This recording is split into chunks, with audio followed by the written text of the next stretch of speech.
네, 같이 기도하시겠습니다.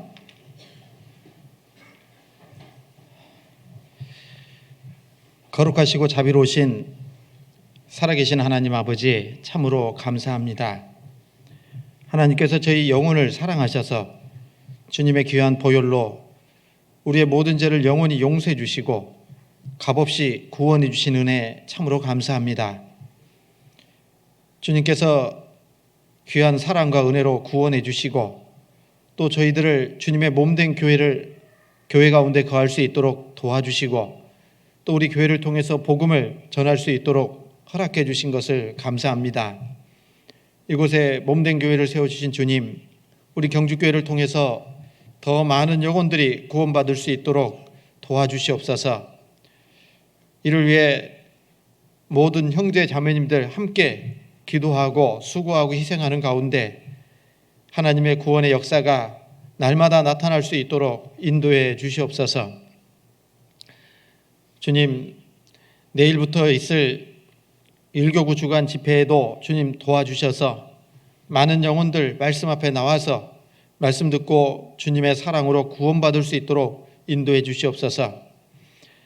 모든 형편과 사정을 아시는 하나님, 우리 형제 자매님들 중에 또 여러 가지 시험과 고난과 핍박 속에 있는 분들 일일이 주님께서 함께 하셔서 그 모든 어려움들을 잘 이겨낼 수 있도록 능력으로 도와주시고 또 육신의 질병으로 고통받고 있는 형제 자매님들 건강 더욱 온전히 회복시켜 주셔서 남은 생에도 건강한 몸으로 주님과 복음 안에서 살아갈 수 있도록 인도해 주시기를 간절히 바라고 원합니다. 이 시간 또한 주님 말씀 앞에 나올 수 있도록 허락해 주신 것 또한 감사합니다. 이 시간 마땅히 우리가 알아야 될 말씀들을 알 수 있도록 지혜와 총명으로 함께 해주시고 또 하나님의 살아계신 말씀이 우리 각 사람 마음 가운데 심겨져서 남은 생에도 하나님의 귀한 말씀 가운데 살아갈 수 있도록 인도해 주시옵소서. 부득이한 사정으로 이곳에 함께 참여하지 못한 분들도 주님께서 어떤 형편이 있든지 지켜주시고 또 있는 처소에서도 주님을 온전히 기쁘게 해드리는 귀한 삶을 살아갈 수 있도록 역사해 주시고 다음에는 모두가 함께 말씀 안에서 교제 나눌 수 있도록 은혜 더해 주시기를 간절히 바라고 원합니다. 또 9월 말에 예정되어 있는 우리 추계 수양회를 통해서도 많은 영혼들 구원받는 귀한 역사도 나타내 주시고 또 특별히 우리 경주교회 은빛장년의 어르신들 함께 참여하는 가운데 귀한 복음을 다시 한번 확증할 수 있는 귀한 시간 되게 도와주시기를 원합니다. 오늘도 모든 말씀의 시종을 오직 주 성령께만 온전히 의지합니다. 저희를 사랑하셔서 구원해 주신 예수님 이름으로 기도드렸습니다. 아멘. 같이 성경 요한계시록 3장입니다.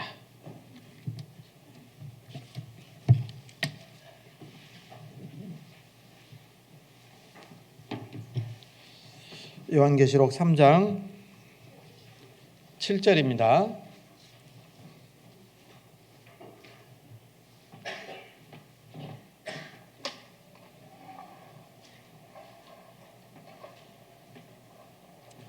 요한계시록 3장 7절 3장 7절부터 제가 천천히 한번 읽겠습니다. 빌라델비아 교회의 사자에게 편지하기를 거룩하고 진실하사 다윗의 열쇠를 가지신 이 곧 열면 닫을 사람이 없고 닫으면 열 사람이 없는 그 이가 가라사대 볼지어다 내가 내 앞에 열린 문을 두었으되 능히 닫을 사람이 없으리라. 내가 내 행위를 아노니 내가 적은 능력을 가지고도 내 말을 지키며 내 이름을 배반치 아니하였도다. 보라, 사단의 회 곧 자칭 유대인이라 하나 그렇지 않고 거짓말하는 자들 중에서 며칠 내게 주어 저희로 와서 내 발 앞에 절하게 하고 내가 너를 사랑하는 줄을 알게 하리라. 내가 나의 인내의 말씀을 지켰은즉 내가 또한 너를 지키어 시험의 때를 면하게 하리니 이는 장차 온 세상에 임하여 땅에 거하는 자들을 시험할 때라. 내가 속히 임하리니 내가 가진 것을 굳게 잡아 아무나 내 면류관을 빼앗지 못하게 하라. 이기는 자는 내 하나님 성전에 기둥이 되게 하리니 그가 결코 다시 나가지 아니하리라. 내가 하나님의 이름과 하나님의 성 곧 하늘에서 내 하나님께로부터 내려오는 새 예루살렘의 이름과 나의 새 이름을 그의 위에 기록하리라. 귀 있는 자는 성령이 교회들에게 하시는 말씀을 들을지어다. 여기까지요. 안녕하세요.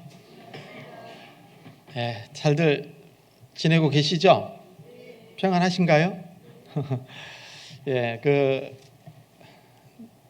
많이 기도해 주셔가지고 우리 봉사의 교제 때도 잠깐 말씀드렸고 은장의 교제 때도 잠깐 말씀드렸는데 8월 28일부터 우리 형제 자매님들과 함께 울릉도 집회 이제 다녀왔습니다. 울릉도 집회라고 하는데 그 모습은 울릉도 선교와 같은 그런 모습으로 복음을 전했는데요.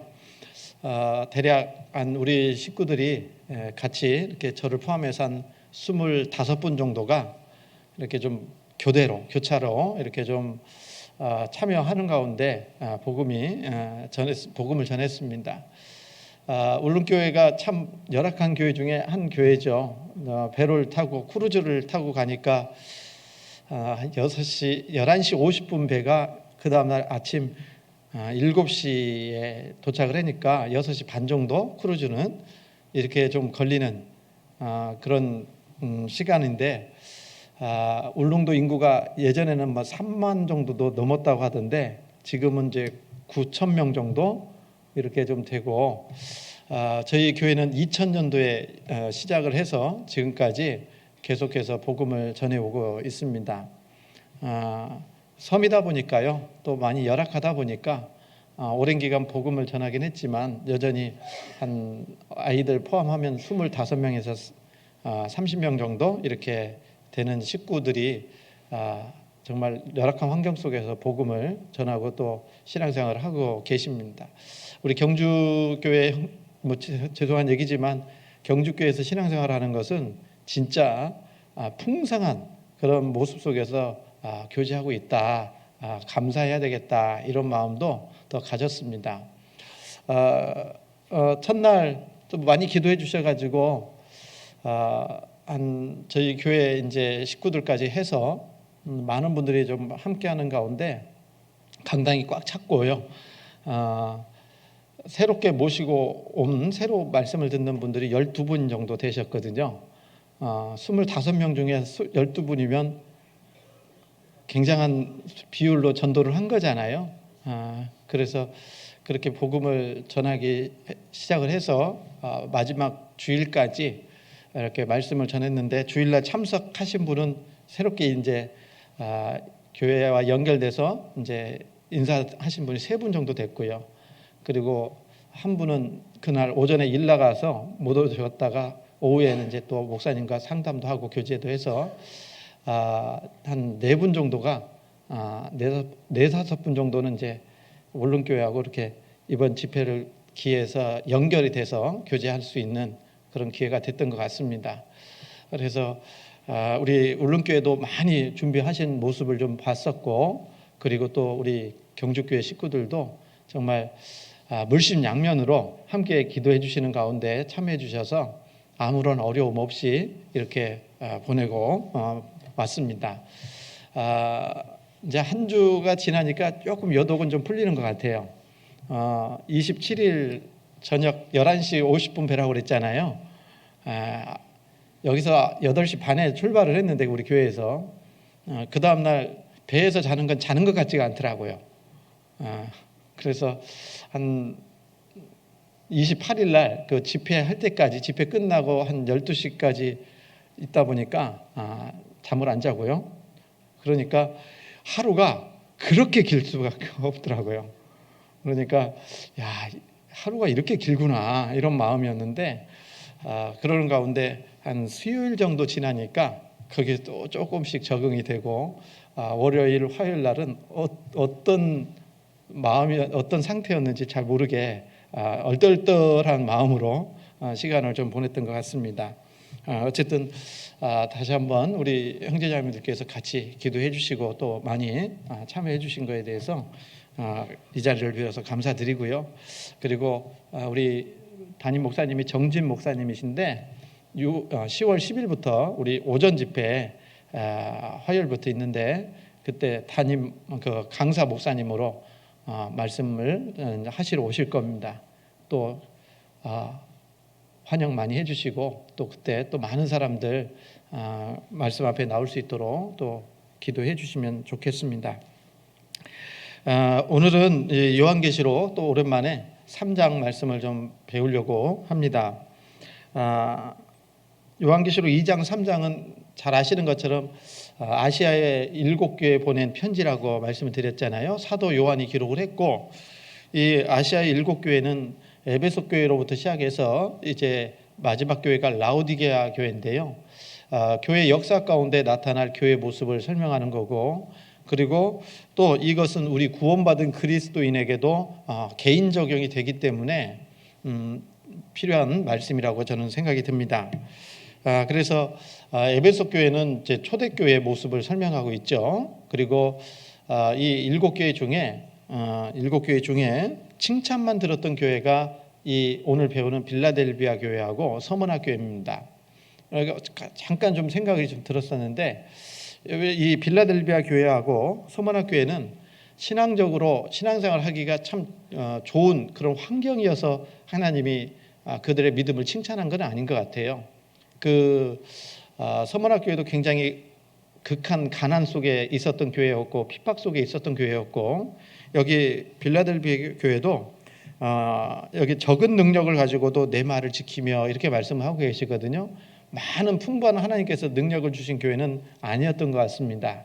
그럼에도 불구하고 이 빌라델비아 교회, 서머나 교회는 하나님께 칭찬 듣는 교회의 모습 이렇게 설명을 하고 있는데, 우리도 환경이 좋아서 신앙생활 잘하는 건 아닌 것 같아요. 여건이 좋다고 신앙생활 잘하는 게 아니라 어려운 환경 속에서도 하나님의 능력을 의지하고 하나님을 믿는 그 믿음 안에서 살아가는 것이 훨씬 더 하나님 앞에 가면 칭찬을 얻을 수 있다, 이렇게 생각해 볼 수도 있거든요. 그래서 우리가 좀 신앙생활 할 때 있잖아요. 핑계 대서는 안 됩니다. 내 환경은 이렇기 때문에 나는 열어서 이렇게 생각하는 것은 하나님 앞에서나 하나님 말씀 앞에서 합당치 않을 거라고 생각이 듭니다. 자, 오늘 그래서 이 6번째 교회인 빌라델비아 교회를 좀 생각해 보려고 하는데, 이 빌라델비아 교회는 이 빌라델비아라는 뜻이 형제 사랑이라는 뜻을 가지고 있어요. 그래서 우리 사랑 헬라 말로 4가지 사랑이 있다고 하잖아요. 아시죠? 모르는 척 하시지 말고. 그래서 하나님의 사랑은 아가페 사랑이고, 그 다음에 인간적인 사랑은 우리 에로스 사랑이 있고 필리아 사랑이 있고, 그 다음에 스트로게 사랑이 있다, 이렇게 구분해서 얘기하지 않습니까? 그래서 이 필리아가 우정이라는 뜻도 있어요. 사랑 중에서도 형제간의 우정 이런 것들을 말하는데, 이 빌라델비아 자체가 형제 사랑이라는 뜻을 가지고 있고요. 그리고 이 아까 말씀드린 것처럼 교회사 가운데 나타날 교회의 모습을 설명했다고 했는데, 이 빌라델비아 교회는 18세기, 19세기에 순수한 복음의 역사가 있었던 그 시대에 나타난 교회의 모습을 설명하고 있습니다. 그래서 우리가 잘 아시는 것처럼 중세 암흑 시대도 있었고 또 종교개혁 시대도 있었지만, 또 17세기, 18세기 때는 18세기, 19세기 때에는 하나님의 귀한 복음이 활발하게 전해졌던 그런 시기가 있었지 않습니까? 우리나라 말고요, 전 세계적으로 보면. 그래서 그 시대에 일어난 교회의 모습을 우리에게 설명해 주고 있습니다. 자, 오늘 그래서 빌라델비아 교회를 좀 설명을 좀 드리고 말씀을 하고 싶은데, 이 빌라델비아도 물론 아시아라고 했으니까 소아시아입니다. 그 터키에 있는 지역인데, 지난번에 배웠던 그 사대 들어보셨죠? 이 사대로부터 동남쪽 방향으로 약 한 40km 지점에 위치했던 도시라고 얘기하고 있는데, 그 도시가 다른 도시에 비하면 훨씬 더 이렇게 웅장하고 이렇게 크고 뭐 이런 것은 아니었던 것 같아요. 역사적으로 보면. 그런데 여기가 보면 그 무역로가 이렇게 교차한다고 합니다. 그래서 이 빌라델비아를 동방의 관문으로 불렸다고 얘기합니다. 동방의 관문으로 불렸던 도시고, 그리고 이 도시에 붙여진 이름 빌라델비아는 BC 2세기경에 버가모 왕국이 있었는데, 우리 버가모 교회도 배웠잖아요. 이 버가모 왕국에 아탈루스 2세 필라델푸스라는 분이 계셨는데, 그 사람이 있었는데 그 이름에서 유래한 것으로 여겨집니다. 그리고 이 도시는 AD 17년에 지진이 있었다고 합니다.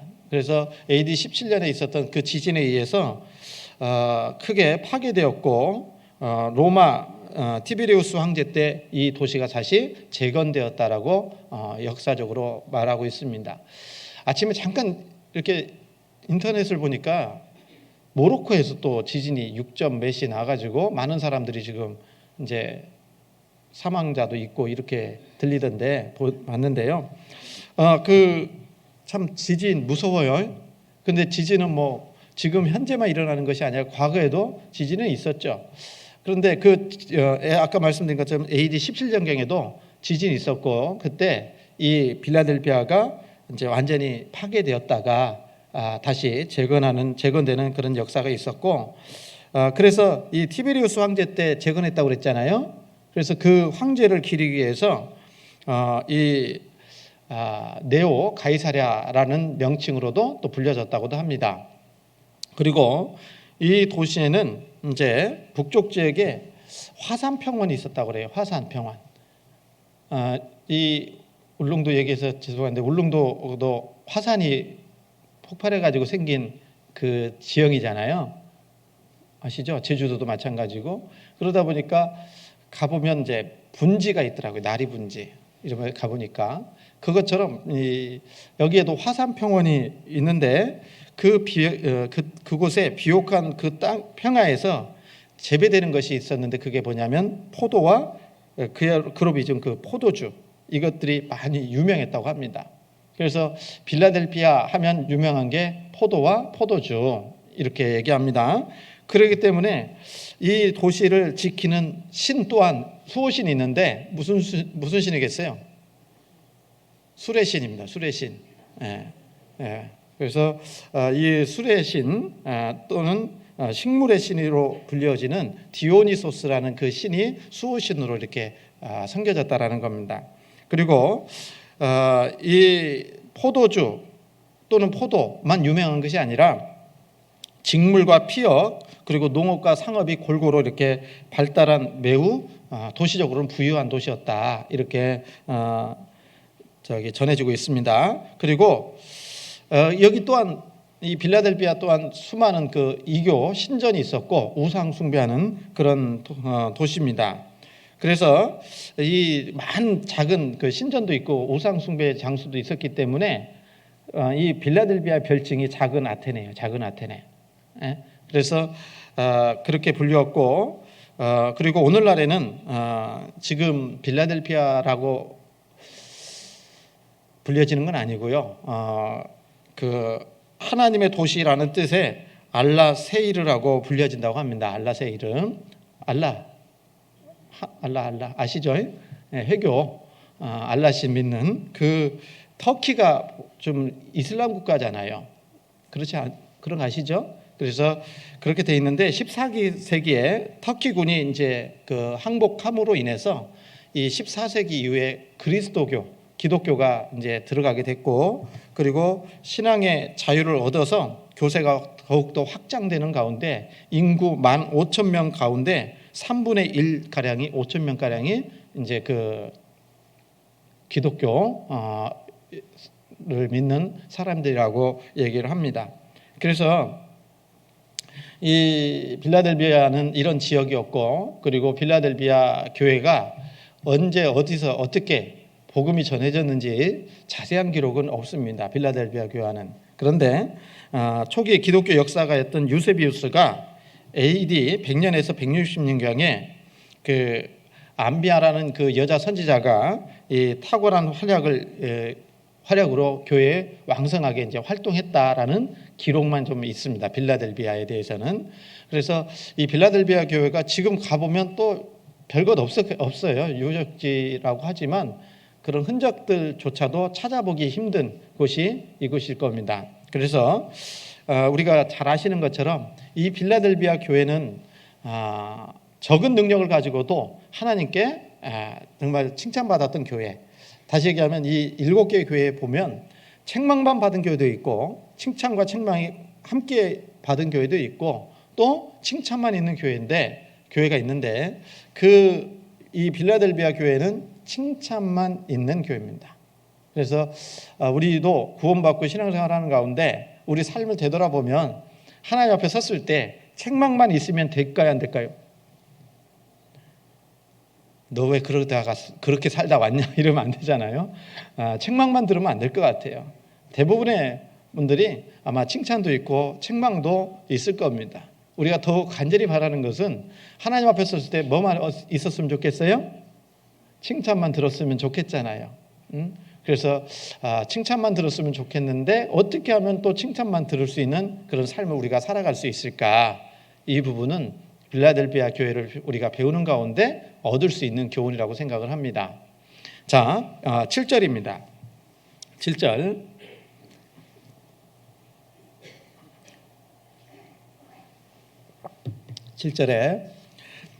그 아시아 7교회 보낸 편지 동일한 모습이 뭐냐면 처음에는 그 교회에 예수님을 소개하는 겁니다. 예수님을 소개하는데 그 교회에 가장 필요한 예수님의 모습을 말씀해 주고 계시거든요.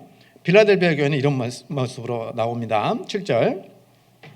빌라델비아 교회의 사자에게 편지하기를 거룩하고 진실하사 다윗의 열쇠를 가지신 이 곧 열면 닫을 사람이 없고 닫으면 열 사람이 없는 그이가 가라사대. 이렇게 돼 있잖아요. 예수님의 모습을 말씀해 주시기를 거룩하고 진실하사 다윗의 열쇠를 가지신 이 곧 열면 닫을 사람이 없고 닫으면 열 사람이 없는 그이가 가라사대. 이렇게 말씀하셔요. 이것은 예수님을 지금 말하는 겁니다. 그 예수님은 어떤 분이냐? 거룩하시고 진실하시다. 그리고 다윗의 열쇠를 가지신 분이고 그분은 그래서 열면 닫을 사람이 없고 닫으면 열 사람이 없다. 예수님 외에는 그렇게 할 수 있는 사람이 없다. 이렇게 말씀을 하고 계시잖아요.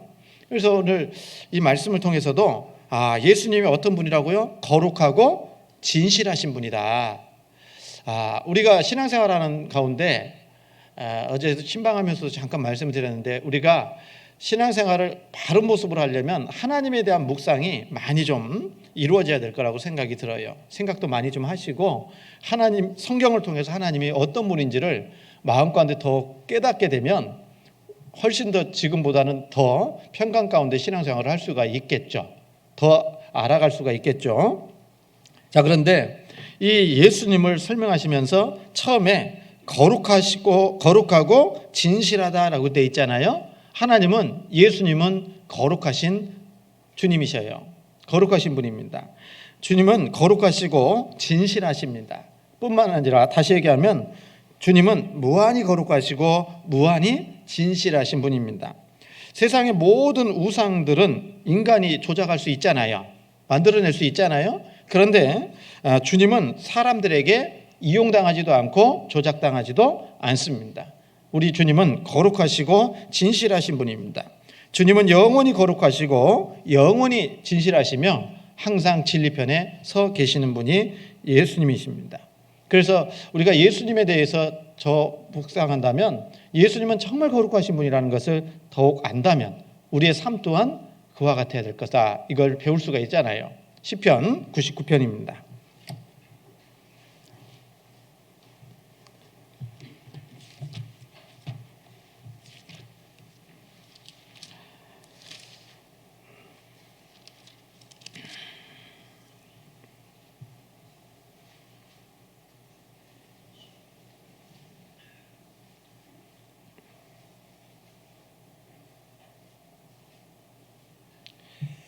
여호와께서 1절입니다. 여호와께서 통치하시니 만민이 떨 것이요 여호와께서 그룹 사이에 자정하시니 땅이 요동할 것이로다.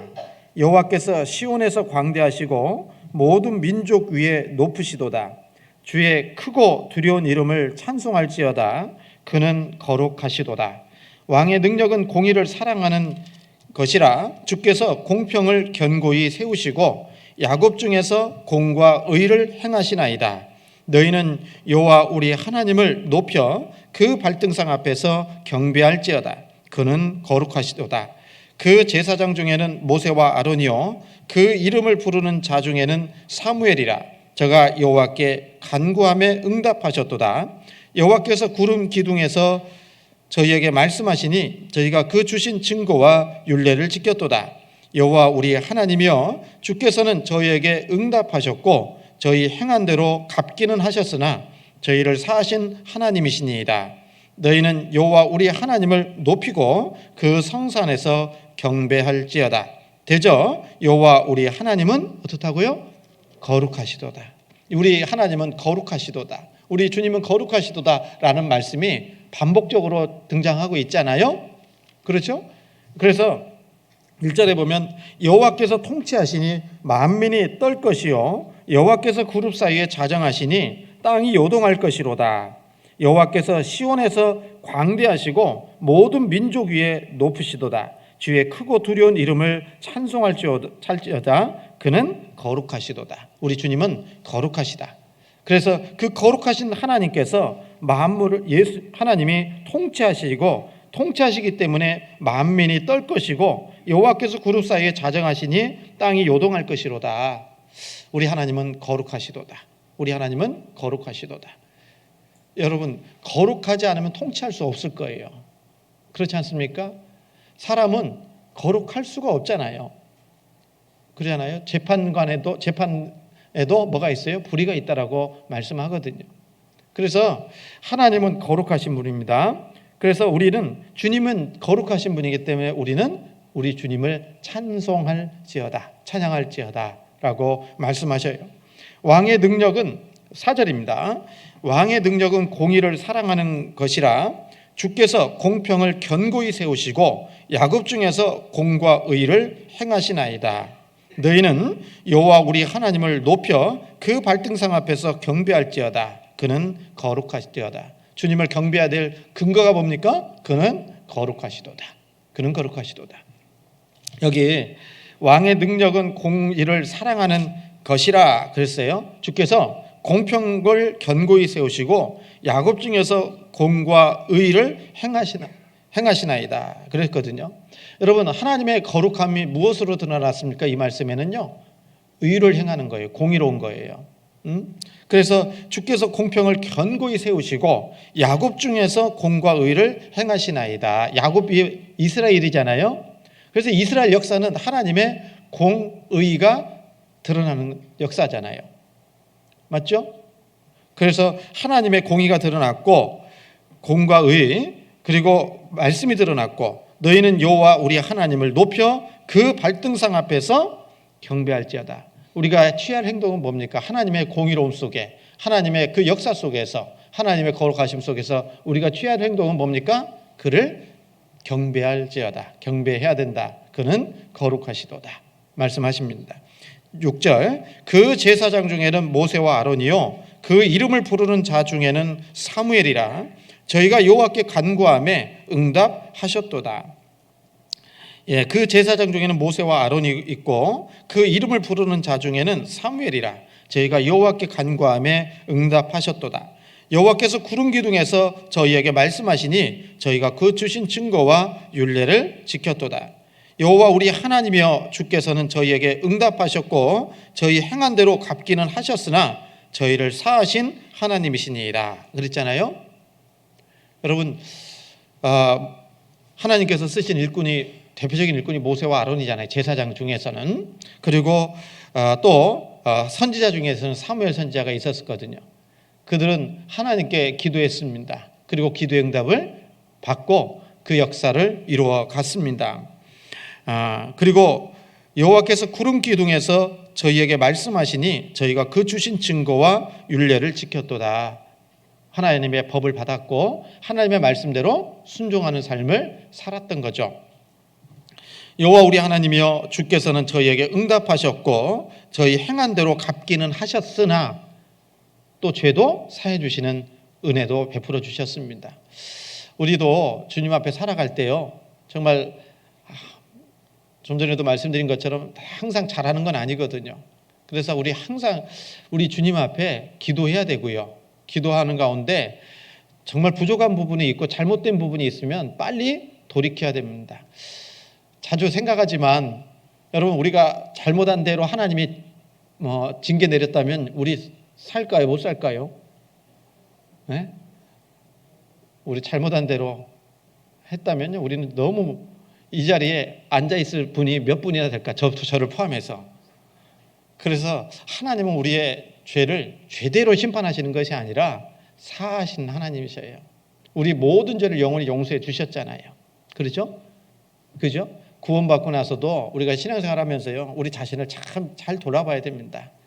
기도해야 되죠. 왜요? 우리의 능력으로 신앙생활 하는 건 아니기 때문에요. 하나님의 능력이 없이는 우리는 한순간도 살 수도 없고 신앙생활을 온전하게 할 수 없습니다. 그래서 우리가 이 자리에 함께 구원받고 교제할 수 있는 것도 하나님의 전적인 은혜요, 능력이라고 말할 수 있는 겁니다. 안 그러겠습니까? 이 사실을 너무나도 잘 알았던 우리 누구요? 사도 바울은 뭐라고 했습니까? 그러나 나의 나 된 것은 하나님의 은혜로 된 것이라. 내가 모든 사도보다 더 많이 수고했지만 내가 아니요 오직 내 안에 함께 하시는 하나님의 은혜다라고 말씀하셨어요. 그래서 우리 구원받은 그리스도인들은 주님께 간절히 기도해야 될 제목은 우리는 너무나도 연약하기 때문에 그렇습니다. 그래서 한순간도 하나님 앞에 하나님 없이 괜찮아 이런 생각할 수도 없고요. 그리고 하나님의 능력이 없이는 아무것도 할 수 없다라는 사실을 우리가 더욱더 잘 알고 우리의 모든 삶은 기도의 삶, 간구의 삶이 돼야 될 겁니다. 그런 기도와 간구의 삶을 하나님께서는 응답해 주시는 겁니다. 그래서 응답하셨고 저희 행한 대로 갚기는 하셨으나, 그래서요, 여러분, 반드시 하나님은 우리가 잘못하면 징계할까요, 안 할까요? 빨리 돌이키셔야 돼요. 그러니까 이제 우리 집회하면서도 또 이제 그런 말씀 전하다 보면 그런 의문들을 많이 하시는 분들이 있어요. 영원히 죄 용서했다며, 맞죠? 맞죠? 죄 영원히 용서 받았어요, 안 받았어요? 그러면 앞으로 살면서 죄 지어도 괜찮네? 괜찮아요? 네, 괜찮아요. 천국 가는 데는 이상 없어요. 그래서 이제 더 나아가시는 분들이 있어요. 그러면 구원받았다고 하는 사람이 사람을 죽였어요. 어떻게 됩니까? 천국 갑니까? 지옥 갑니까? 그러니까 나 못 믿겠었죠. 왜 천국을 가야 되냐고, 사람 죽였는데 지옥 가야지. 이렇게 얘기하는 분들이 많이 계시죠. 그런데 한 번 구원은 무슨 구원이요? 영원한 구원입니다. 영원한 구원 맞아요? 맞죠? 예. 우리가 영원한 구원이 아니고 완전한 구원이 아니면 불안해서 어떻게 신앙생활을 해요. 그래서 우리가 지을 모든 죄를 하나님이 다 용서해 주셨잖아요. 구원받을 때 뭐가 됩니까?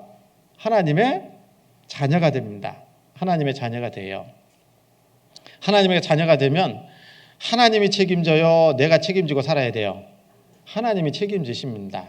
우리가 구원받기 전에는 하나님의 자녀가 아니기 때문에 하나님을 떠나서 마음대로 살아도 하나님이 내버려 두셨을 거예요. 그죠? 그런데 이제 구원받고 나면 하나님이 간섭하시고 개입하셔서 우리의 삶을 지켜주시고 또한 인도해 주시는 겁니다. 그러면요, 잘못할 때는 하나님이 징계를 내리겠죠. 그죠? 그런데 징계를 내리시면 바로 돌이키면 하나님이 이제 우리가 행한 죄보다도 훨씬 더 감해 주실 거예요. 예? 징계도 약할 겁니다. 그런데 고집 부리면 어떻게 될까요? 점점 징계는 강도가 세워질 겁니다. 그래서 결국은 끝까지 돌이키지 않으면 하나님이 데려가시는, 육신은 멸하고 영혼은 천국으로 데려가시는 그 징계도 있을 거예요. 그런데 여기서 말씀드리고 싶은 것은 그런 징계가 있는데 하나님의 간섭과 개입이 있기 때문에요. 정말 그 사람을 죽이는 그 시험까지 안 가게 하나님이 지켜주실 거라고 믿어요. 무슨 얘기인지 아시죠? 네? 제가 구원을 이제 88년도에 받고 이제 대학 입학하고 나서는 군대를 가야 돼요, 안 가야 돼요? 갔을까요, 안 갔을까요? 방위 같지만 갔다 왔다니까요. 현역입니다, 현역. 현역인데 군대 가기 전에 그때는 저도 신앙이 어렸을 때 생각을 했어요. 무슨 생각? 야, 내가 군에 있을 동안에 전쟁 나면 나 사람 죽일 수밖에 없는데 그 걱정돼서 어떻게 군대를 갑니까? 그렇게 앞서 계신 우리 형제님하고 교제를 했거든요. 누군지는 모르겠어요. 아직은 기억이 안 나는데 그랬더니 대답이 딱 왔어요. 쓸데없는 걱정하지 말라고. 가라고. 에? 가라고. 무슨 얘기냐면요. 여러분, 하나님이 지켜줄까요, 안 지켜줄까요? 지켜줍니다. 그래서 전쟁 때도 안 났잖아요. 제가 약간의 좀 고소공포증은 아닌데 좀 겁이 많은 사람 중에 한 사람인데요. 고린도전서 10장 말씀이 항상 마음 가운데 딱 새겨져요. 무슨 얘기냐면 군대 얘기해서 죄송합니다. 구원받고 갔잖아요. 근데 하나님이 감당치 못할 시험 당함을 허락하신다고 안 한다고요? 안 하신다고. 허락지 아니하시고 시험 당할 쯤에 또한 감당할 수 없으면 피할 길을 내사 너희로 등이 감당하게 하시느니라 그렇게 말씀하셨잖아요. 했어요, 안 했어요? 그런데 군대 가면 이 11m인가에서 이렇게 뛰어내리는 거 있잖아요. 유격 훈련 하는 거 있잖아요. 신교대에 가서도 하고 그거 할까 말까 굉장히 겁났어요. 그런데 그 말씀이 확 저는 믿어졌어요.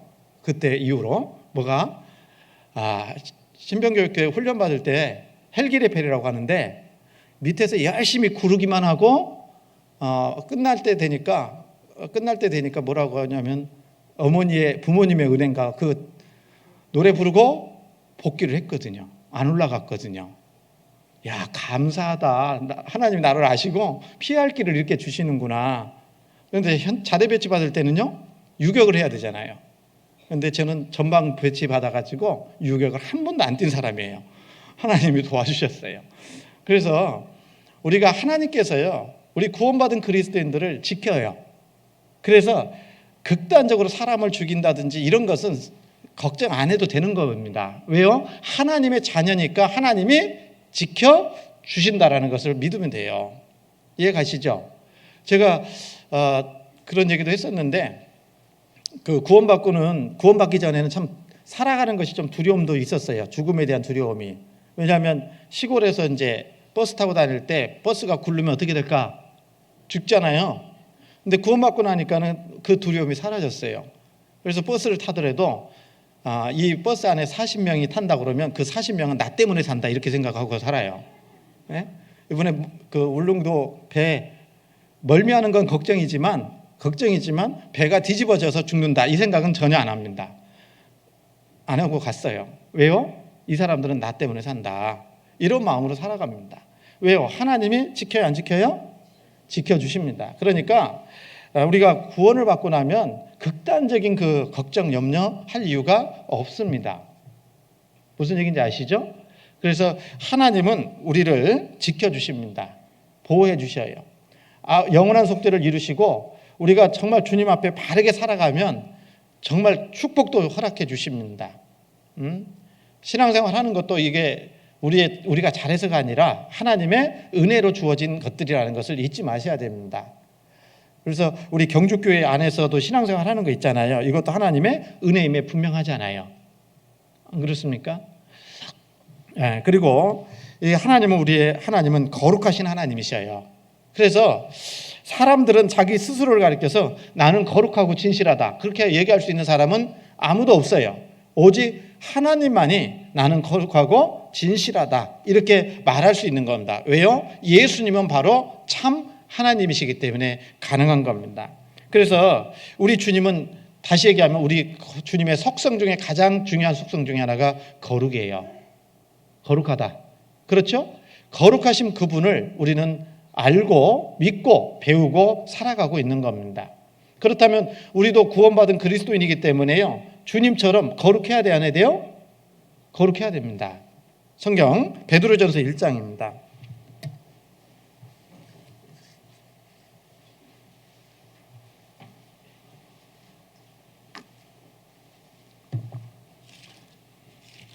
베드로전서 1장 15절입니다.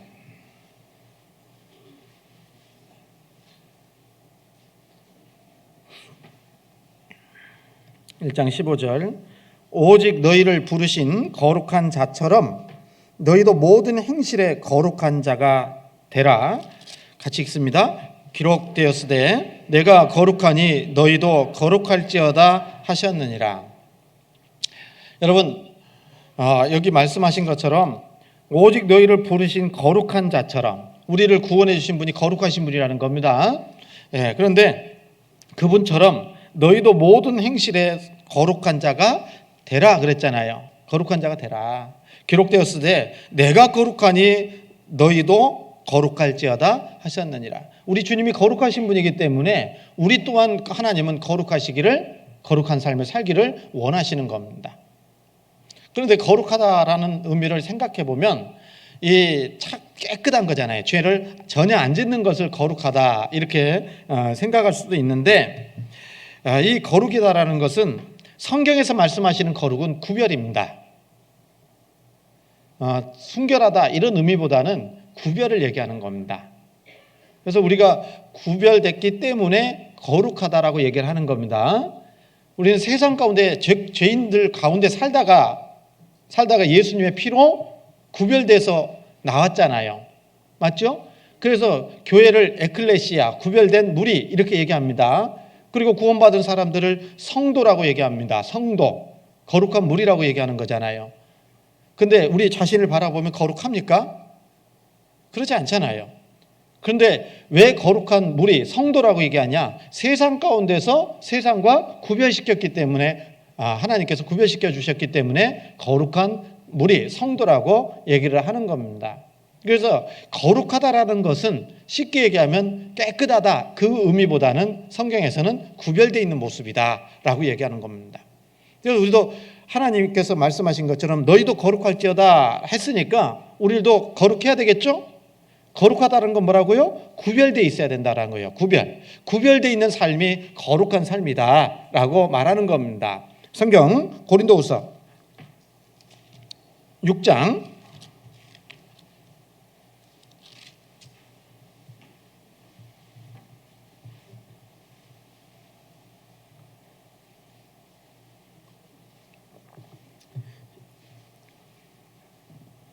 17절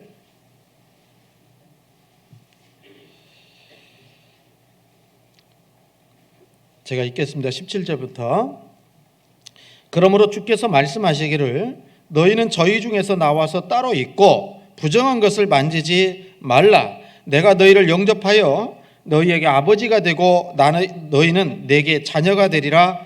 전능하신 주의 말씀이니라 하셨느니라. 그런즉 사랑하는 자들아, 이 약속을 가진 우리가 하나님을 두려워하는 가운데서 거룩함을 온전히 이루어 육과 영의 온갖 더러운 것에서 자신을 깨끗게 하자 말씀하셨네요. 그러므로 주께서 말씀하시기를 구원받은 너희는 저희 중에서 구원받지 못한 그 사람들 중에서 나와서 따로 있고 부정한 것을 만지지 말라. 이게 구별이라는 겁니다. 그렇죠? 그래서 우리는요, 구별된 삶을 좀 살아야 되겠다라는 생각을 해야 됩니다. 자, 그렇게 할 때 만지지 말라. 내가 너희를 영접하여 너희에게 아버지가 되고 너희는 내게 자녀가 되리라. 전능하신 주의 말씀이니라 하셨느니라. 정말 우리가 주님과 교제하려면 반드시 구별되어 있어야 됩니다. 구별된 삶을 살지 않으면서 하나님과 교제하고 하나님과 동행한다, 이것은 불가능한 얘기입니다. 그래서 우리 주님 앞에 우리는 거룩한 구별된 삶을 살 수 있도록 해야 될 겁니다. 7절에도 보면 그런즉 사랑하는 자들아, 7장 1절에 이 약속을 가진 우리가 하나님을 두려워하는 가운데에서 거룩함을 온전히 이루어 육과 영의 온갖 더러운 것에서 자신을 깨끗게 하자 그랬거든요.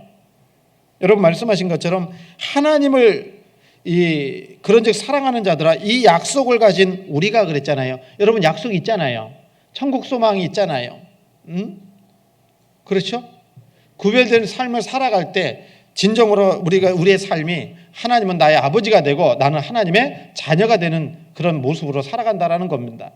이 약속을 가진 우리가 하나님을 두려워하는 가운데에서, 하나님을 두려워한다는 게 뭐예요? 지옥 갈 두려움이 아니라 이 말 두려움은요, 하나님을 하나님으로 아는 경외심을 얘기하는 겁니다.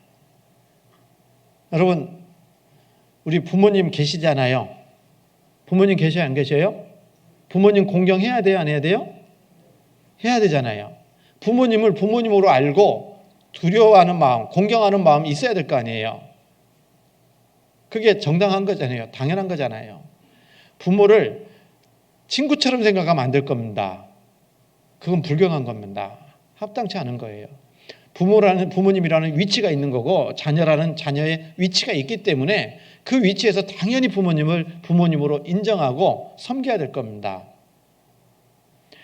그 두려움이 있어야 돼요. 근데 세상이 너무나도 악해져 가니까 부모님을 갖다가 부모님으로 인정하지 않는 그런 모습을 이것저것에서 많이 보게 되지 않습니까?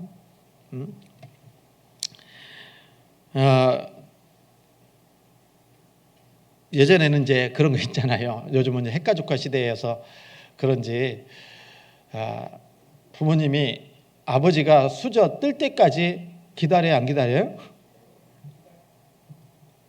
기다려서 드셨어요?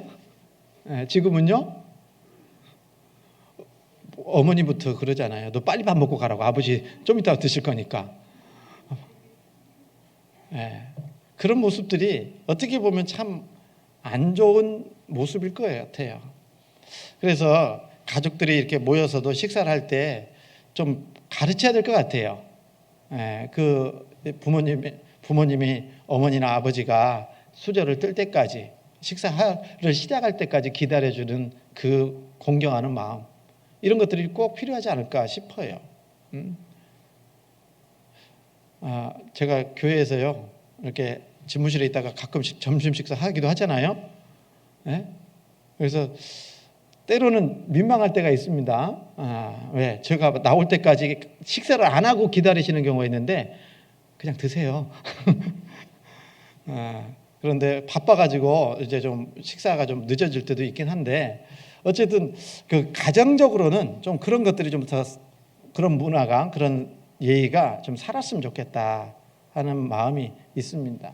그리고 그 하나님을 두려워하는 마음이 그런 마음이라는 겁니다. 그래서 하나님을 공경하듯이 부모를 공경하라고 효를 행하라고 말씀하신 것은 눈에 보이지 않는 하나님을 섬기려면 눈에 보이는 부모님을 잘 섬기는 모습이 필요하다. 그래서 부모님께 효도하는 그 자녀가 하나님을 섬기는 삶을 바르게 살아갈 수 있다. 실질적으로 배운다라는 겁니다. 그래서 하나님을 두려워하는 마음을 가지고 신앙생활을 해야 되겠죠. 그리고 그래서 거룩함을 온전히 이루어. 그러니까요, 여러분 하나님을 하나님으로 인정할 때 우리가 구별된 삶을 살아갈 수가 있거든요. 자주 얘기하지만 코람데오 들어보셨죠? 코람데오, 하나님 앞에서라면 우리의 삶이 절제가 되거든요. 구별된 삶을 살아가거든요. 여러분 자녀들 간에도 싸우다가도 아버지가 딱 들어가면 아버지로 인정하는 그런 문화라면요, 자식이 둘이 다투다가도 아버지가 딱 나타나면 싸울까요? 멈출까요? 그런데도 불구하고 다투고 있다, 싸우고 있다 그러면 아버지 무시하는 거예요, 실은요. 안 그러겠습니까? 부모 무시하는 겁니다. 마찬가지로 우리가 하나님 앞에서 살고 있다라는 그 하나님에 대한 경외심, 두려움을 가지고 살아가면 우리의 삶이 더욱더 절제가 되고 더욱더 구별된 삶을 살아갈 수 있지 않겠습니까? 이 시간에도 하나님 계셔요, 안 계셔요? 하나님 앞에 나온 겁니다. 맞죠? 하나님 앞에 나왔으면 어떤 모습으로 우리가 교제하게 되겠냐? 더 말도 조심하고 더 행동도 조심하고 그러지 않겠습니까? 말씀 끝나고 집에 돌아갔어요. 또 사회생활 합니다. 거기에는 하나님 안 계십니까? 하나님 계시잖아요. 그러니까 어디든지 하나님은 계시기 때문에 우리의 삶의 모든 현장에서 더 구별된 삶을 살아갈 수 있다라는 겁니다. 하나님을 더 경외하는 마음. 그래서 거룩함을 온전히 이루어 육과 영의 온갖 더러운 것에서 자신을 깨끗하게 하자. 구별돼야 된다라는 겁니다. 육신적인 그 삶 가운데서도요, 구별돼야 됩니다. 도덕적인 죄를 범하는 것 또한 큰 죄입니다. 구원받은 사람이 도덕적인 죄를 범한다. 있을 수 없는 일입니다. 도적질하는 거, 간음하는 거, 하나님 앞에 구원받았다고 하는데 그런 죄를 범하고 살아간다. 하나님이 가만히 둡니다. 사생자요 참아들이 아닐 수 있다. 이렇게 말씀하는 겁니다. 하나님의 징계는 반드시 있는 겁니다. 정말 그렇습니다. 여러분, 징계 받을만 할까요, 안 할까요? 하나님 징계 무섭습니다. 예? 그리고 영의 온갖 더러운 것에서 깨끗하자고 했잖아요. 영적으로도 더러워질 수 있어요. 영적으로 더러워지는 게 뭡니까? 잘못된 교훈과 가르침을 받게 되면 영이 더러워집니다. 그래서 순전한 복음 안에서 살아야 돼요. 순수한 복음 속에서 신앙생활을 해야 됩니다. 이리 기웃 저리 기웃 하지 마세요. 책도요, 잘 읽어야 됩니다. 좋은 책을 읽어야 돼요. 좋은 책이 뭐예요? 그림책? 얇은 책? 여러분, 우리 교회 안에서도요, 추천 도서가 있어요. 우리 교회 것만 읽으라고 하는 거 아니니까 추천 도서를 좀 읽으셔요. 책을 읽어도. 우리 서적부에 가면 그런 책들이 있잖아요. 근데 세상적으로 나와 있는 그 책들은 기독교라는 이름을 가지고 있어도 잘못된 그런 오염된 책들이 너무나 많이 있을 수 있거든요. 이해가십니까? 그래서 그런 책 보는 거, 유튜브 영상 보면서 다른 교회에서 이렇게 말씀 전해지는 것들, 이런 것들 주의하셔야 됩니다. 잘못하면 점점 생각들이 오염이 돼갈 수 있어요. 그렇죠? 그리고요, 요즘 유튜브 보니까 알고리즘이라고 우리 내가 클릭한 거 있잖아요. 이게 본 거 있으면 연관된 것이 쫙 올라오는 겁니다. 예? 아셔요? 아, 이 사람은 이거 좋아하는구나, 이런 거 보기 좋아하는구나 하면 이것만 올라오는 거예요. 이것만. 네? 그래서 생각이요, 편향될 수 있어요. 이것이 옳은 것만, 내가 보고 있는 것이 그것만 보여지게 되니까 반대쪽에 있는 것은 생각에 안 들어와요. 못 봐요. 그래서요, 여러분, 우리가 유튜브 같은 것들 보는 것도 참 조심해서 보고, 그래서 우리 교회 안에서 전해지는 말씀이 가장 순전한 것 같아요.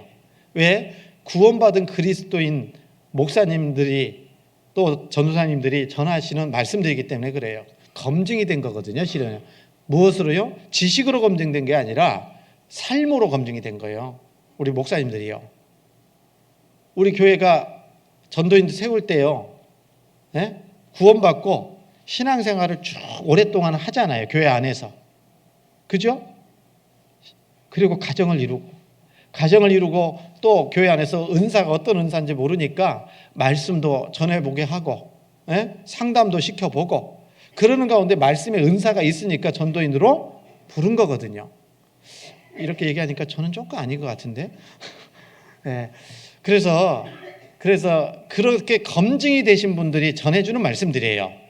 삶으로. 아시죠? 그리고 우리 안에서 계속 한 말씀을 배우고 있잖아요. 그 말씀들을 듣고 신앙생활하는 게 가장 안전하다, 이렇게 얘기합니다. 그러지 않으면 영이 더러워질 수 있어요. 영이 더러워지면 신앙생활을 올바로 할 수 없게 될 수도 있습니다. 그래서 여기 구별돼야 된다, 거룩해야 된다라고 말씀하시는데, 육과 영의 온갖 더러운 것에서 자신을 깨끗하게 하자라고 말씀하십니다. 여러분, 그래서 우리 주님은 어떻습니까? 거룩하신 분입니다. 우리도 거룩한 삶을 살아야 되겠다, 구별된 삶을 살아야 되겠다라는 겁니다. 그리고 우리 주님은 거룩하시고 뭐라고 했어요? 진실하사 그랬잖아요. 진실하신 분입니다. 이 진실하다라는 의미는 불완전의 반대 개념으로 완전하다 이런 뜻을 가지고 있습니다. 완전하다. 주님은 완전하신 분입니다. 완전하신 분이에요. 더할 것도 없고 뺄 것도 없고 완전하신 분이 우리 주님이십니다. 그리고 그 진실하다는 의미는 완전하다는 의미인데 그 예수님은 완전한 하나님이시라는 것을 우리에게 가르쳐 주는 겁니다. 그래서 하나님은 거룩하시고 진실하시고 거룩하시고 진실하신 분이라는 것은 우리 주님의 신성을 얘기하는 겁니다. 신성. 우리 주님은 완전하신 분입니다. 그래서 예수님은 신실하신 분이기 때문에요. 진실하신 분이기 때문에 더할 것도 없고 뺄 것도 없다 그랬죠? 히브리서 13장 8절의 말씀 기억하십니까? 예수 그리스도는 어제나 오늘이나 영원토록 동일하시니라. 왜요? 사람은 불완전하니까 시간 가면서 발전하기도 하고 그렇잖아요. 이 세상도 불완전한 세상이기 때문에 점점 발전해가는 것도 있잖아요.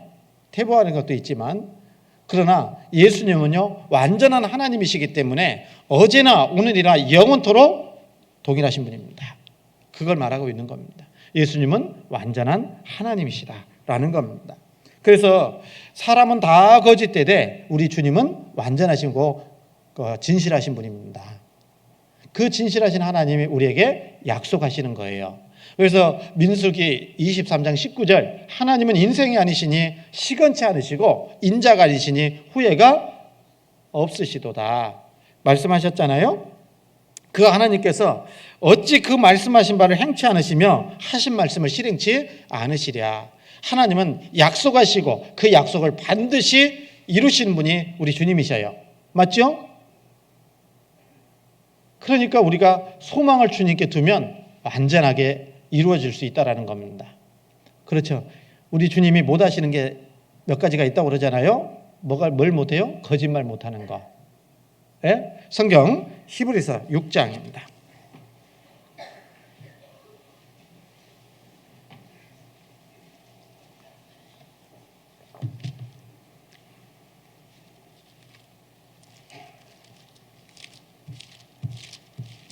히브리서 6장 12절 17절입니다. 히브리서 6장 17절 18절 말씀을 같이 한번 읽도록 하겠습니다.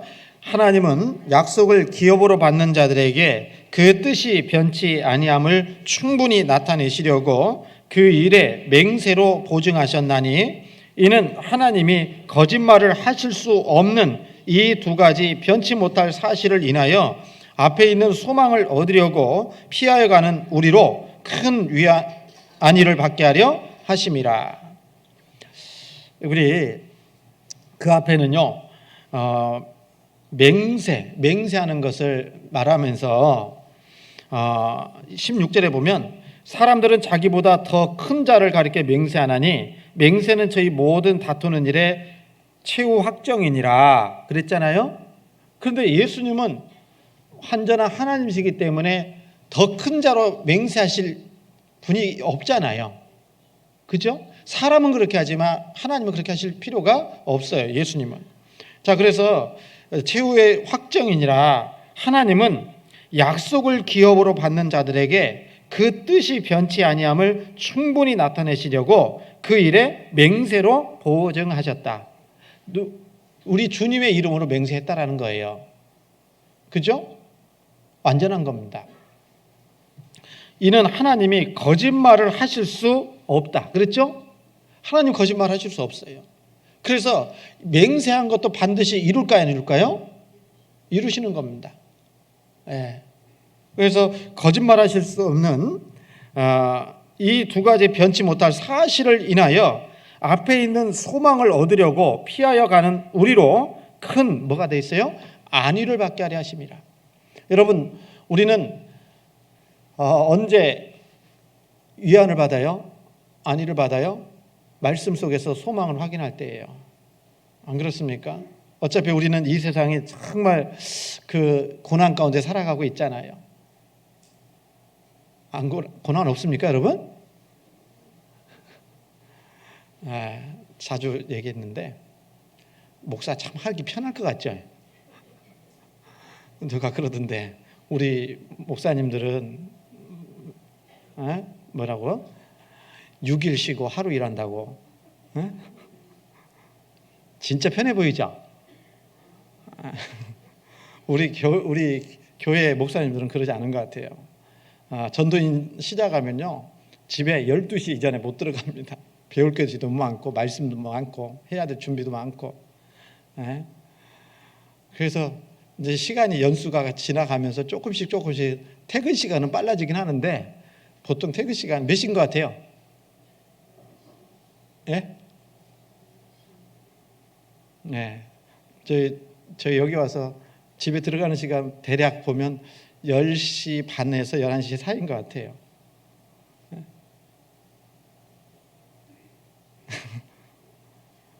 그래서 몇 시간 근무하는 겁니까? 우리 관리인 형제님도 계시지만요, 퇴근 시간이 저는 시작 시간이에요. 그래서 정말 우리 인생은요, 각자 저만 얘기하는 것이 아니라 우리 각자 삶에 고난이 있거든요. 근데 이 고난받고 있는 우리에게 소망이 없다면 얼마나 답답한 인생이 되겠냐고요. 그렇죠? 그런데 그 소망을 하나님께서 우리에게 뭘 줬어요? 약속으로 주셨다, 그 말이에요. 근데 그 약속이 반드시 이루어지는 것은 우리 주님이 진실하시기 때문에 그래요. 완전하신 하나님이시기 때문에 그렇다, 그 말이에요. 그 소망이 있기 때문에 여기 보면 소망을 얻으려고 피하여 가는 우리, 뭘 피합니까? 죄도 피하고 육신의 정욕도 피하고 여러 가지 피할 것들이 있잖아요. 그 피하여 가는 우리로 큰 안위를 받게 하려 하심이라 라고 말씀하셔요. 그리고 이 소망이라는 게 그 다음 19절 말씀에는 우리가 이 소망이 있는 것은 영혼의 닭 같아서 튼튼하고 견고하여 휘장 안에 들어가나니 그랬거든요. 이 소망이라는 게 뭡니까? 영혼의 닻이라고 얘기하잖아요. 큰 배가 출항할 때는 닻을 올리잖아요. 큰 배가 정박을 하면 닻을 내려야 안 내려요? 내려야 배가 요동치 않거든요. 마찬가지로 우리에게 주신 소망은 영혼의 닭과 같다. 튼튼하고 견고하고 흔들리지 않는 것이다. 왜 그러죠? 우리 주님이 진실하신 분이기 때문에 그렇습니다. 우리 주님이 약속하신 거기 때문에 그래요. 이 소망 가지고 살아가시잖아요. 그죠? 그래서 이 소망이 있기 때문에 정말 기쁨으로 또 평안 가운데 신앙생활을 할 수가 있는 거다. 이걸 누가 보증해줘요? 우리 주님이, 진실하신 주님이 우리에게 소망을 보증해주고 있기 때문에 살아가는 거다라고 얘기하는 겁니다. 네? 자, 그래서 우리 주님은 이렇게 말씀하시죠. 이 빌라델비아 교회 식구들에게 우리 거룩하시고 진실하사 이렇게 말씀하고 계시는 거예요. 우리도 동일하게 우리 주님은 진실하시고 거룩하신 하나님이시다라는 사실을 알고 믿어야 됩니다. 그렇죠? 그 삶 가운데 살아가야 되는 겁니다. 그리고 그것만 있는 게 아니라 요한계시록 3장 7절에 진실하사 다윗의 열쇠를 가지신 이곳 열면 닫을 사람이 없고 닫으면 열 사람이 없는 그이가 가라사대 말씀하셨는데, 뭘 가졌다고요? 우리 주님이 다윗의 열쇠를 가지셨다 이렇게 말씀하시죠. 열쇠는 뭐예요? 열쇠는 이 주님은 거룩하시고 진실하신데 그 분은 참 하나님이시고 열쇠를 가졌다라는 것은 권세를 가지셨다라는 의미입니다. 닫으면 열 사람이 없고 열면 닫을 사람이 없는 권세자다 이런 얘기입니다. 우리 주님이. 그런데 이 특별히 열쇠를 가지고 있다라는 것은 그분의 권세자이고 주권자임을 우리에게 가르쳐주고 있는 겁니다. 뿐만 아니라 왜 다윗의 열쇠라고 말씀하셨냐면, 하나님께서 하나님의 축복을 누구를 통해서 이루시겠다고 했냐면 아브라함과 다윗의 자손 예수 그리스도의 세계라 그랬잖아요. 그러니까 하나님께서는 아브라함에게도 약속하셨고 또 하나님의 은혜를 다윗을 통해서도 약속을 하셨잖아요. 그래서 사무엘하 17장에 보면 예수님이 이 땅에 오실 때 유다 지파에서 오시고 다윗의 후손으로 오실 것을 약속했잖아요. 그 약속하신 예수님은 우리 죄인을 구원하는 일을 이루시기 위해서 오실 것을 말씀하신 겁니다. 맞죠? 그래서 다윗을 통해서 주시는 은혜, 그게 물론 예수님을 통해서 주시는 은혜입니다. 그래서 다윗을 통해서 주신 은혜라고 말씀하시는데, 이사야서 55장 3절에 보면 그런 말씀 있죠. 너희는 귀를 기울이고 내게 나와 들으라. 그리하면 너희 영혼이 살리라. 여기까지는 기억하시죠? 그 다음 말씀 뭔데요? 살리라. 내가 너희에게 영원한 언약을 세우리니 곧 다윗에게 허락한 확실한 은혜니라. 맞죠? 다윗에게 허락한 확실한 은혜. 그게 뭐냐면 구원의 은혜예요. 예수님을 통해서 주시는 은혜를 얘기하는 겁니다. 그걸 약속하셨다 그 말이에요. 그래서 하나님께서 예수님이 이 땅에 오시는 것은 누구를 통해서요? 아브라함과 다윗의 후손으로 오시는데, 그 다윗을 통해서 주신 그 은혜를 말씀하셨기 때문에 여기 다윗의 열쇠를 가지신 이라고 말씀하고 계시는 겁니다. 여러분, 그러니까 다윗의 열쇠를 가지고 있다는 것은 다윗에게 허락한 그 은혜를 보고를 주님이 가지고 계시고, 그분은 은혜를 주시기도 하시고 은혜를 닫기도 하시는 분이라는 겁니다. 그래서 열쇠를 누가 가지고 있냐? 우리 주님이 가지고 계신다라는 겁니다. 그리고 예수님은 열쇠를 어떻게 해요? 닫고 열 수 있는 권세자입니다. 그거 아셔야 돼요. 그러니까 열쇠를 열고 닫고 하는 것은 누구라고 했다고요? 주님만이 가지고 있는 권세예요.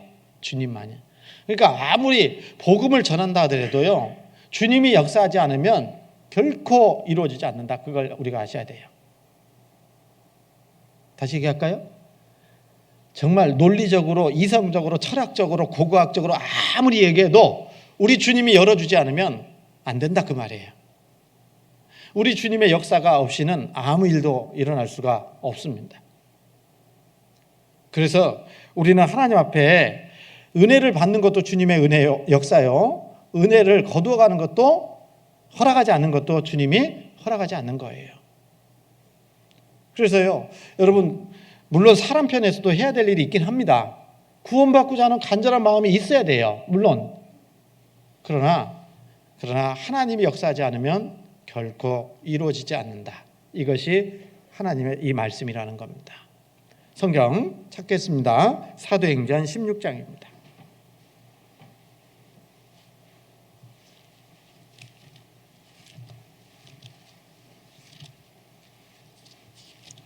사도행전 16장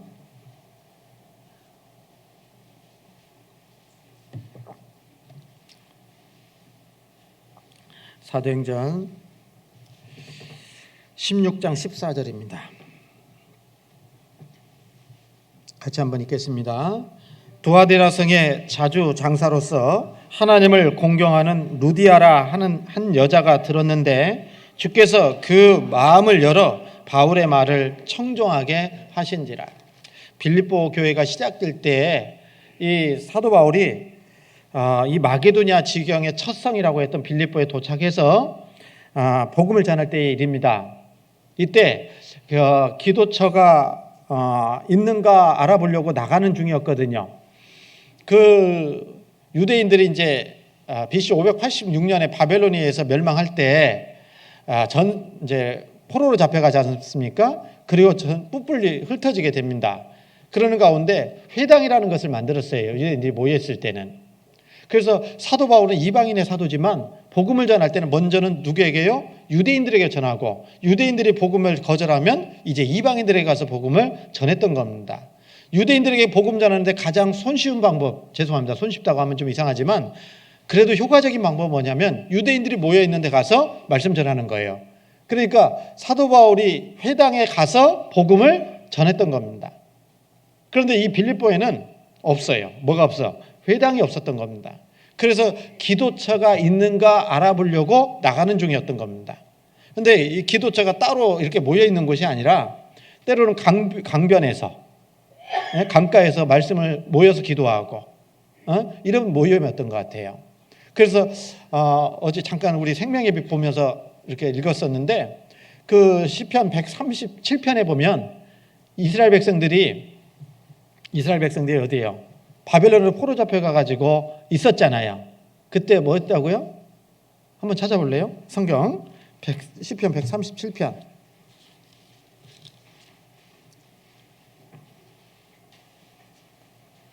1절에 보면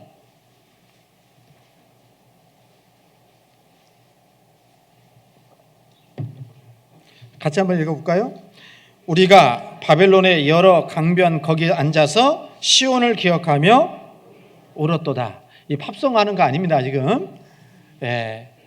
그래서 이 말씀 속에서 보면 우리가 바벨론의 여러 강변에서 뭐 했다고요? 시온을 기억하며 울었도다. 그거에서 포로로 잡혀갔던 그 유대인들이 강변에서 모여서 하나님을 기억하고 시온 예루살렘을 기억하고 현재 상황을 보니까 눈물 나잖아요. 포로로 잡혀온 하나님의 선택한 백성인데. 그러니까 그들은 여러 강변 같은 데에서도 모여가지고 기도했던 거예요. 그러니까 이 빌립보서 그 사도행전 16장에 보면 이렇게 기도처가 있는가 보러 나갔는데 그곳에 뭐가 있었어요? 여러 여자들이 말씀을 기도했던 것 같아요. 그런데 이 루디아라는 여자는 조금 더 생각해 보니까요, 루디아라는 여자는 유대인이에요, 이방인이에요?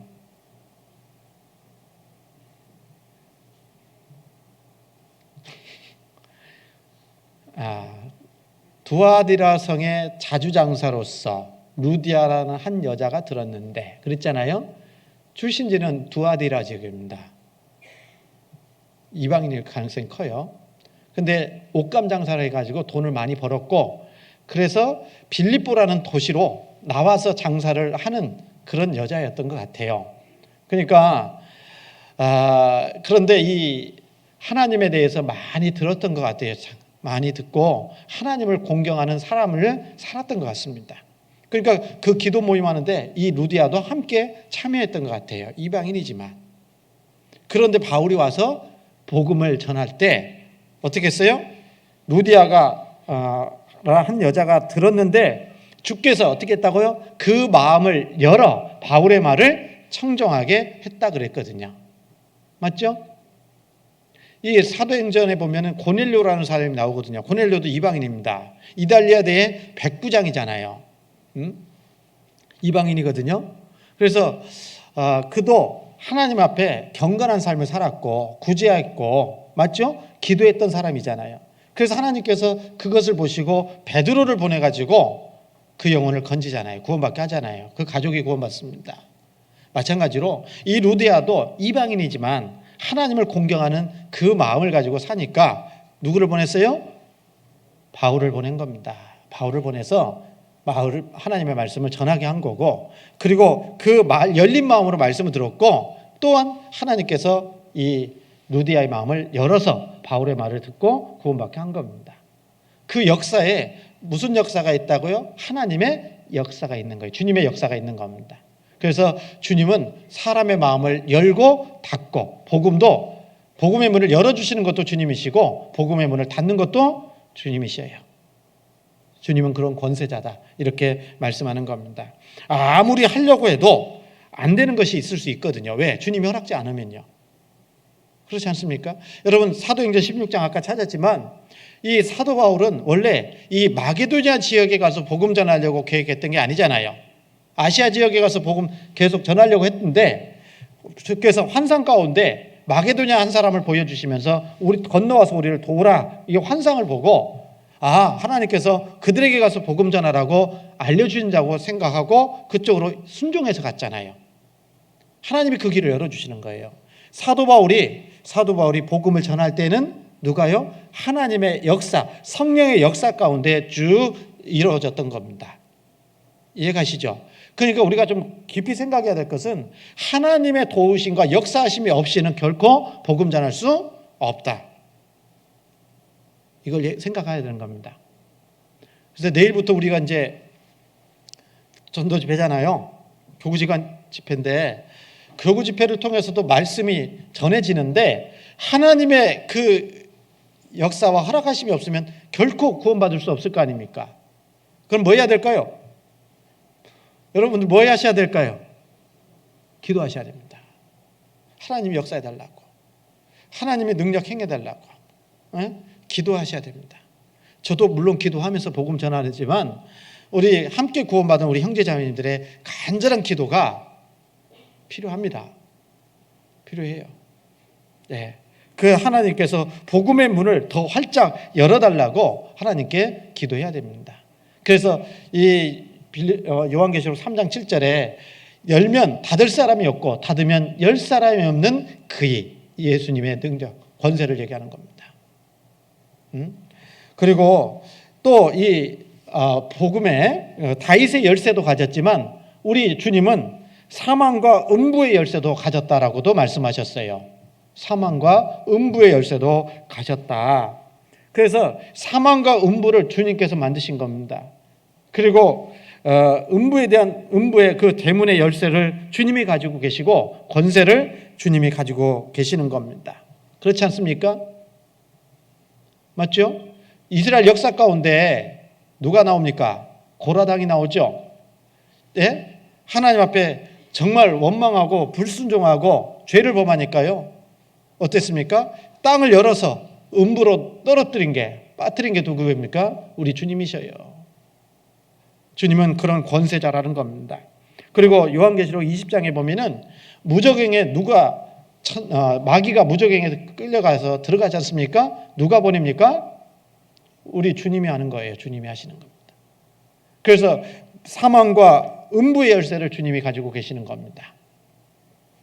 전도하다 보면 또 그런 얘기 합니다. 지옥에 가면 마귀 있어요? 없어요? 예? 있습니다. 마귀 있어요. 거짓 선지자도 있고요. 적그리스도도 거기에 들어갑니다. 여러분, 그러면 지옥에 가면 그 마귀가 권세 잡고 다스립니까? 마귀도 고통 가운데 있는 겁니다. 예? 지옥의 권세를 마귀가 잡고 있는 게 아니라 주님이 잡고 있는 겁니다. 다시 얘기하면 우리 주님은 사망과 음부의 열쇠도 가지신 분이다라는 겁니다. 그리고 우리에게는 하나님께서 그 천국 열쇠를 우리에게 주셨어요.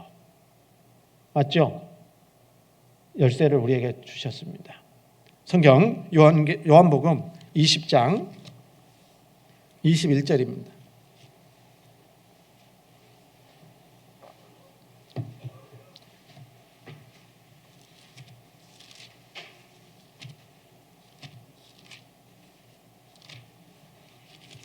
요한복음 20장 21절. 21절부터 24절까지 23절까지 같이 한번 읽겠습니다. 예수께서 또 가라사대 너희에게 평강이 있을지어다. 아버지께서 나를 보내신 것 같이 나도 너희를 보내노라. 이 말씀을 하시고 저희를 향하사 숨을 내쉬며 가라사대 성령을 받으라. 너희가 네 죄든지 사하면 사해질 것이요 네 죄든지 그대로 두면 그대로 있으리라 하시니라. 예수께서 또 가라사대 부활하신 예수님이 제자들에게 나타나서 너희에게 평강이 있을지어다. 아버지께서 나를 보내신 것 같이 나도 너희를 보내노라 그랬죠? 사명을 주신 겁니다. 그래서 사도행전 1장 8절에 오직 성령이 너희에게 임하시면 너희가 권능을 받고 그랬죠? 성령이 임하시면 권능을 받고 예루살렘과 온 유대와 사마리아와 땅끝까지 이르러 내 증인이 되리라 하시니라 그랬거든요. 우리 주님이 사명을 누구에게 주십니까? 구원받은 사람에게 주시는 거예요. 그래서 부활하신 예수님이 제자들에게 나타나서 첫 번째 하신 말씀이 너희에게 평강이 있을지어다. 평강이 있을지어다. 내가 너희를 위해서 죽었다 그 말이에요. 너희 죄 때문에 내가 죽었다. 봐라 그 말이거든요. 그래서 죄 때문에 고민하지 말고 마음에 평강 가져라 이런 얘기거든요. 죄에 대한 심판이 넘어갔다 그걸 얘기한 겁니다. 여기서 너희에게 평강이 있을지어다 하시면서 아버지께서 나를 너희에게 보내신 것 같이 나도 너희를 어떻게 한다고요? 보내노라. 구원받은 사람에게 사명을 주시는 겁니다. 무슨 사명입니까? 보내노라. 이 말씀하시고 저희를 향하사 숨을 내쉬며 가라사대 성령을 받으라 그랬거든요. 이때 성령 임한 거 아닙니다. 성령 주실 것을 약속하신 겁니다. 언제 성령 받았어요? 사도행전 2장에 오순절에 성령이 강림함으로 인해서 이제 이 땅에는 교회가 시작됐고 성령이 임하셨고 그리고 각 사람은 구원받을 때 성령이 우리 속에 임하신 겁니다. 성령 받으셨죠? 성령 임하셨죠? 그래서 성령을 받으라 그러면서 또 우리에게 재차 얘기하는 겁니다. 너희가 네 죄든지 사하면 사해질 것이요 네 죄든지 그대로 있으면 그대로 두면 그대로 있을 것이니라. 여러분 우리가 정말 놀라운 권세를 받은 거예요. 무슨 권세요? 사람들의 죄를 사해 줄 수 있는 또 지옥 가게도 하고 천국 가게 할 수 있는 권세를 하나님이 우리에게 주신 겁니다. 놀랍지 않습니까? 그 권세를 받은 겁니다. 내가 가만히 있으면 어떻게 해요? 지옥 가는 겁니다. 내가 입을 열어서 이 사실을 전하면 지옥 갈 영혼을 천국 가게 만들어줄 수 있는 겁니다. 이 말씀입니다. 그래서 죄를 사하는 권세가 있다는 것이 아니라 전하면 구원받을 수 있게 되고 전하지 않으면 그대로 지옥 가게 된다. 이걸 얘기하는 겁니다. 이 권세를 우리에게 주셨다는 겁니다. 교회를 통해서 이 일이 이루어지기를 원하시는 겁니다. 성경 마태복음 16장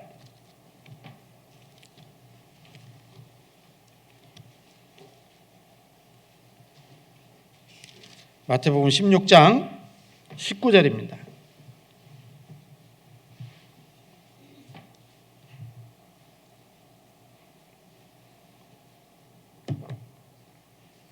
같이 읽습니다. 내가 천국 열쇠를 내게 주리니 내가 땅에서 무엇이든지 매면 하늘에서도 매일 것이요 내가 땅에서 무엇이든지 풀면 하늘에서도 풀리리라 하시고 그랬죠? 아까 우리 요한복음 20장에 있는 말씀과 이어지는 말씀입니다. 실은요. 그래서 베드로에게 말씀해 주셨는데 그 앞부분이 베드로의 신앙 고백이잖아요. 응? 시몬 베드로 가라사대 너희는 나를 누구라고 하느냐라고 물어보니까 베드로가 주는 그리스도시요 살아계신 하나님의 아들이시니다. 이 신앙 고백 위에 예수님이 말씀하신 겁니다. 바요나 시몬아 내가 복이 있도다. 이를 내게 알게 하니는 혈육이 아니요 하늘에 계신 하나님 내 아버지시니라. 그러면서 내가 내게 이 일을 오니 너는 베드로라. 내가 이 반석 위에 교회를 세우리니. 이 교회를 주님이라는 그 반석 위에다가 하나님의 교회를 세운다 이렇게 말씀하셔서 이 교회는 어느 누구도 무너뜨릴 수 없다. 음부의 권세가 이기지 못한다라고 말씀하십니다. 여러분 사단 마귀는 교회를 무너뜨리려고 얼마나 많은 역사를 이루어왔습니까? 그런데 여전히 우리 주님은 살아계시고 이 교회는 참된 교회는 살아 역사하고 있잖아요. 맞죠? 그 교회를 사단 마귀가 무너뜨리지 못하는 겁니다. 그런데 그 교회 사명이 뭡니까? 교회를 통해서 내가 천국 열쇠를 내게 주노니 그랬어요. 교회가 천국 열쇠를 맡은 겁니다. 맞죠? 그래서 천국 열쇠를 하나님께서 우리 교회에 주셨고 내게 주리니 내가 땅에서 무엇이든지 매면 하늘에서도 매일 것이고 땅에서 풀면 하늘에서도 풀리리라 말씀하셨습니다. 여러분 우리 경주교회에 대단한 권세를 가진 겁니다. 우리 경주에 24만 명, 25만 명 사는 그 인구 사람들이요 우리 교회가 어떻게 하느냐에 따라서 천국 갈 수도 있고 지옥 갈 수도 있는 놀라운 권세를 하나님 우리에게 주신 겁니다. 안 그러겠습니까? 아니에요? 아닌가 보다 여기는. 네? 그렇습니다. 여러분 그래서 여기 땅에서도 그냥 매면 하늘에서도 매일 것이고 땅에서 풀면 하늘에서 풀린다. 그래서 이 놀라운 그 권세와 특권을 가진 우리가 이렇게 살면 안 될 것 같아요. 이제 맞죠? 더 지금보다는 열심으로 더 살아야 될 것 같고요. 지금보다는 더 힘있게 복음 전해야 될 것 같고요. 좀 전에 시작할 때 울릉교회 12명 왔다고 그랬잖아요. 그런데 지난 한 주간 오늘까지 집회하면서 포항권에 있는 교회가 3군데가 했어요. 그런데 새로 말씀 듣는 영혼들 보니까 후포 집회 방문 갔을 때 첫날 22명 왔다고 들었어요. 안강 10명 이상 오셨다고 들었습니다. 포항은 더 많았겠죠. 네? 내일부터 있는 우리 경주는. 여러분 뭐 경쟁 뭐 옆에서 하니까 이렇게 하자 그런 뜻이 아니라 우리가 정말 마지막 때를 살고 있는 우리는 하나님께 이 놀라운 권세를 주셨으니까 이걸 10분 활용해서 이뤄진 영혼 건지는 일에 최선을 다해야 될 겁니다. 그러라고 하나님이 우리에게 놀라운 특권과 권세를 주신 겁니다. 안 그러겠습니까? 예? 그 우리 주님은 우리 빌라델비아 교회에게 나타나신 주님은 거룩하시고 진실하신 분이고 다윗의 열쇠를 가지신 주님이시다. 우리에게도 동일한 말씀입니다. 우리도 하나님을 거룩하신 분으로 알고 믿어요. 그리고 우리 주님은 진실하신 분입니다. 완전하신 분입니다. 뿐만 아니라 다윗의 열쇠를 가지신 그분이 우리에게 천국 열쇠를 맡기셨습니다. 안 그렇습니까?